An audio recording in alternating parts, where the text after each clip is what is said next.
Quartermaster. Today I'm doing a review of one of my personal guns. This is an Ares Amoeba striker. This is actually an as02. Everybody's going to look at it and go, no, that's an as01. No, it originally started its life looking like this. This is an as02 model Ares striker, and there were some features I really liked about this particular gun.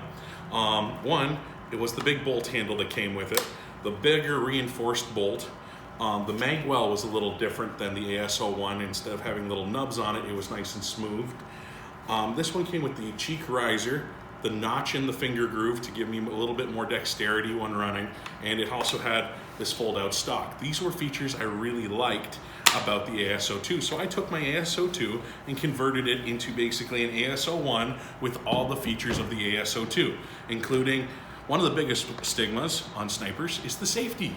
And that was why this one has a built-in safety into the trigger instead of a little selector switch. So it's an as02 with the as01 extended barrel. I put on the Ares striker suppressor. I put on an Ares bipod with the adjustments here so I can actually change the height depending on where I'm shooting. I put a Leupold Mark IV scope on here. Really fun, really crystal clear. But the reason I decided this is going to be one of many of the striker videos that I'm doing, as well as other sniper videos, I'm going to be reviewing 4 different snipers. I started with this one because it had the most upgradability out of the start of these. So out of the bat, like you saw, it went from a small gun to a large gun, but there are many more things I could do to this if I wanted to. Like change out from a mini mag, which is this, to a larger mag. They have the exact same capacity. I just like a lower profile in mine than the wide profile. It again depends on the look you're going for.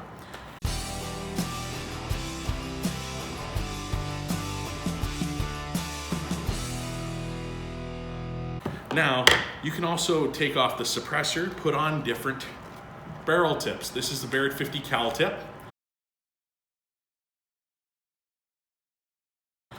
And you can also put different flash hiders on. Then I can also go and put in, this is the spun barrel.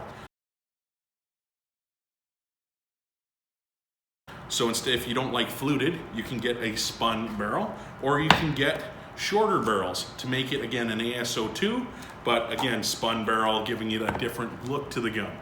I took off the original hand grip and put also an aluminum grip on here with an M-lock rail. That's another option you can do. You can also put on an adjustable stock and an adjustable cheek piece.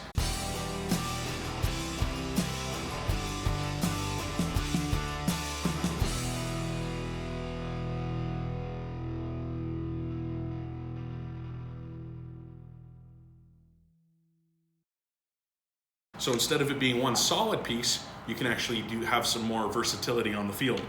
I kept mine pretty bare bones with just like the whole basic setup and just swapping out the front rail and of course the barrel, because I like that. My bigger push on this particular gun was internals. So it's easy to upgrade these. The nice part about it is it started with AEG springs. But we actually sell a brand in our store called Action Army, and those are the parts I recommend for the striker. They're very well made. These are a few of them. This is the hop-up adjustment wheel.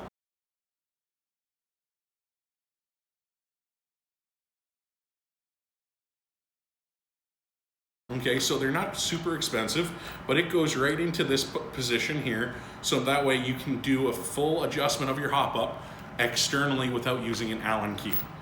Then Action Army built an aluminum hop-up chamber. Again, better air seal, better pressure on the bucking, giving you better accuracy at length.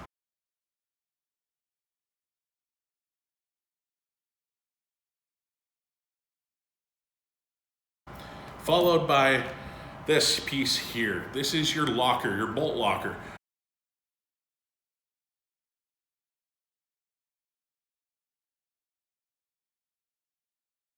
In the Ares sniper rifle, it's this little piece here, which has your firing indicator in it. Now, a lot of guys out of the stock version of it weren't 100% happy with these, and I understand that. A lot of them swapped out for like the edgy solid steel ones. I just like having an extra fire indicator in there. So if I have a newbie on the field that wants to try sniping, I can give them my sniper rifle. They can go out and try it, and it still has all its safety features. And for a firing indicator, some of the kids would load the gun and forget that it was loaded, but just by looking at a fire indicator on the side, kind of let them know, oh, I'm loaded, I can now take the shot without reloading, causing a jam on the field. So guys, I'm going to take this next door, do a fire test. If there's any questions you want to know about this particular gun or any other guns, please let me know. Don't forget to comment, subscribe, and we'll talk to you soon. See you during the firing test.